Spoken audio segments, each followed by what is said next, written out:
In the shadowed corridors of human experience, where the echoes of rejection reverberate like a haunting melody, we find ourselves at a crossroads.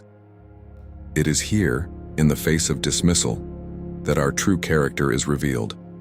Not in the moments of triumph, but in those of adversity. Rejection, that cold and unyielding force, seeks to undermine our resolve, to shake the foundations of our very being. Yet, it is in these moments that the ancient philosophy of Stoicism offers us a path not of escape, but of profound understanding and inner fortitude. The Stoics, those ancient sages who walked the earth with a calm and unshakable demeanor, understood rejection not as a curse, but as an opportunity. Marcus Aurelius, the philosopher emperor, once wrote, "Reject your sense of injury, and the injury itself disappears." This is not a call to deny our feelings, but to transcend them, to rise above the fleeting emotions that threaten to consume us. In the Stoic tradition, rejection is a test, a crucible through which we forge the steel of our character. Consider the life of Epictetus, born a slave, crippled in body but not in spirit. He faced rejection in its most brutal form, yet he emerged not as a victim, but as a philosopher whose teachings would echo through the ages.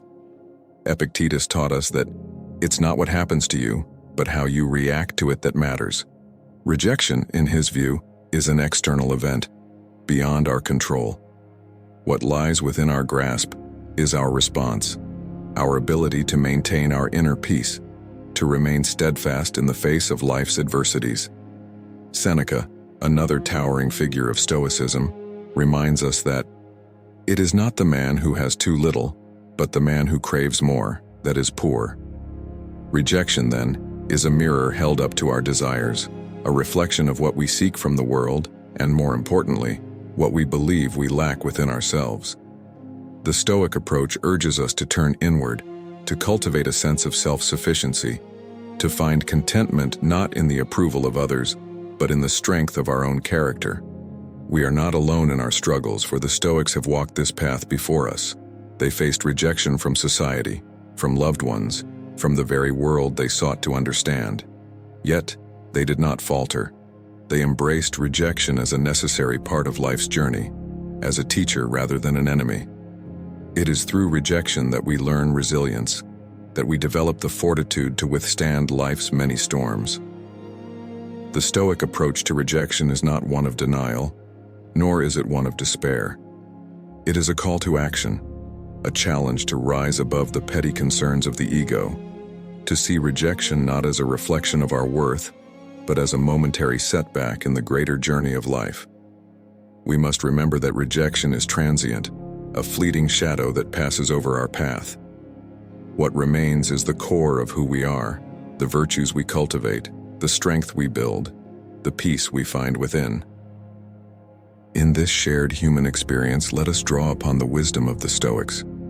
Let us face rejection not with fear, but with courage. Let us see it not as a defeat, but as an opportunity to grow, to strengthen our resolve, to deepen our understanding of ourselves and the world around us. For in the end, it is not the rejection itself that defines us, but how we choose to respond to it. And so, as we walk this path together, let us remember the words of Marcus Aurelius: "The impediment to action advances action. What stands in the way becomes the way." Rejection is not the end, but a new beginning, a chance to forge a stronger, more resilient self. Let us embrace it with the calm, steady resolve of the Stoics, knowing that within us lies the power to overcome, to endure, and to emerge stronger than before. In this, we are not alone. We are a part of a long tradition of those who have faced rejection and emerged victorious, not by conquering the world, but by conquering themselves. And it is in this victory that we find true freedom, true peace, and the unshakable strength that no rejection can ever take away.